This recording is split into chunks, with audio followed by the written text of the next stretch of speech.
Lockdown से पहले गीता के घर का नज़ारा कुछ ऐसा था कि रोहन ऑफिस जाता था और शिवन स्कूल। जिनके घर से जाने के बाद गीता काम खत्म करके बाकी समय आराम करती थी।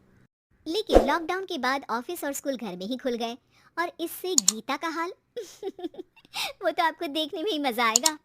शिवेन, ओ शिवेन, महाराज उठने के लिए क्या 21 तोपों की सलामी लेंगे? अरे बिस्तर से बाहर निकल, ऑनलाइन क्लास स्टार्ट होने वाली है। अरे तुम भी हद करती हो, स्पीकर की तरह चिल्लाने की क्या जरूरत है? दिख नहीं रहा मेरी कॉन्फ्रेंस चल रही है। अब कैमरा और स्पीकर ऑन कर रहा हूँ, मुझे कोई शोर नहीं चाहिए। इस पर जैसे ही रोहन लैपटॉप का कैमरा और स्पीकर ऑन करता है तभी कुकर की सीटी बजती है। करा लो अब इसे चुप। लॉकडाउन नहीं हुआ, मेरी मौत का फरमान जारी हो गया। दोनों बाप बेटे ने नाक में दम किया हुआ है। ऐसा बोलकर गीता वहां से शिविन के कमरे में पहुंच जाती है, जहां शिविन अभी भी सो रहा होता है। ओ आलसी, अब अगर 5 मिनट में नहीं उठाना तो आज तेरा गेम और यूट्यूब कैंसिल। माँ की बात सुनकर शिविन बिना 1 मिनट गंवाए उठ खड़ा होता है। उठ गया, अभी नागर भी आता हूँ। ये नाटक कहीं और, मुंह पर गीला कपड़ा मार और पढ़ने बैठ। शिविन की ऑनलाइन क्लास स्टार्ट हो जाती है, जिस पर गीता उसे वहां बिठाकर रसोई में चली जाती है। थोड़ी देर में उसे कमरे से कुछ आवाज सुनाई देती है, जिसे सुनकर वो कमरे में वापस आती है। हाय राम, तुझे क्लास अटेंड करने के लिए बोला था, कैमरा ऑफ करके बिस्तर पर नाचने के लिए नहीं बोला था। मम्मी मुझे कुछ समझ नहीं आ रहा, आप बाद में पढ़ा देना ना, वैसे भी अटेंडेंस तो लगी गई है। हाँ बेटा, जरूर बन जा, तो अभी से हम सबका बाप बन जा। अरे नहीं मतलब कहाँ से लाते हो इतना दिमाग, और पढ़ाई करते हुए ये चला कहाँ जाता है? नाइस क्वेश्चन, दिमाग से पूछकर बता दूंगा। शिविन की बातों से परेशान होकर गीता उसे मारने के लिए जैसे ही आगे बढ़ती है तभी वो कमरे से बाहर भाग जाता है। अब शिविन आगे आगे और गीता हाथ में चप्पल पकड़े उसके पीछे पीछे। पूरे घर में दोनों घूम रहे होते हैं। इसी बीच वो रोहन के पास पहुंच जाता है और शिविन को मारने वाली चप्पल रोहन के लैपटॉप पर जाकर गिरती है। ओए माँ!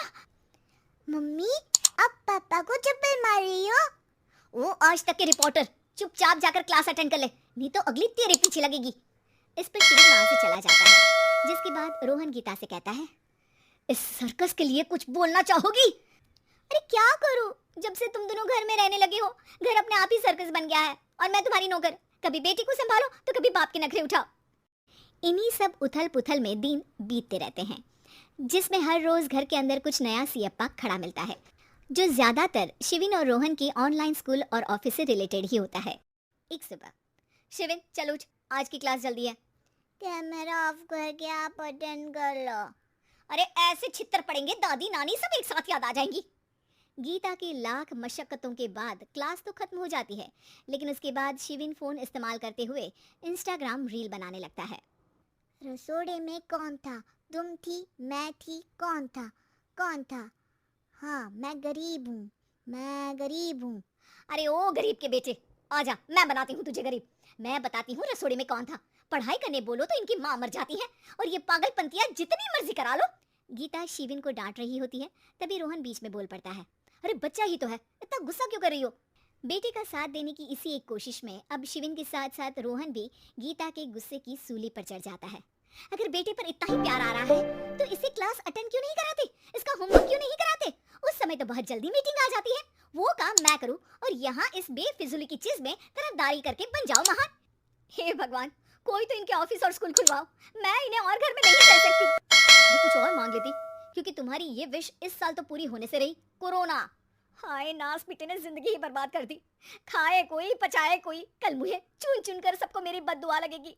उन्होंने दुनिया का और इन बाप बेटे दोनों ने मेरा जीना मुश्किल कर दिया। गीता वहां से चली जाती है, जिसके बाद रोहन शिविन से कहता है, अरे तुम्हारी मम्मी इतनी भड़की हुई क्यों है? आपकी वजह से पूरा समय घर में रहते हो और उस पर कोई काम कराने की जगह बस ऑर्डर देते रहते हो। अच्छा बेटे, सारा इल्जाम मुझ पर, पूरा दिन तो वो तुम पर ही चिल्लाती है। हाँ, मतलब दोनों का 50-50 है, कुछ करना पड़ेगा। वो कहते ना, make the best out of worst. I have an idea. वैसे तुम्हारी माँ सही कहती है, बहुत जुबान चलाने लगे हो, कम बोला करो।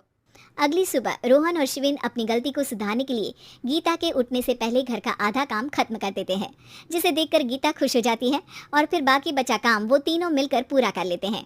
जिसके बाद अब वो सब मिल बांट कर हर काम में एक दूसरे की मदद करते हुए लॉकडाउन का मजा लेने लगते हैं।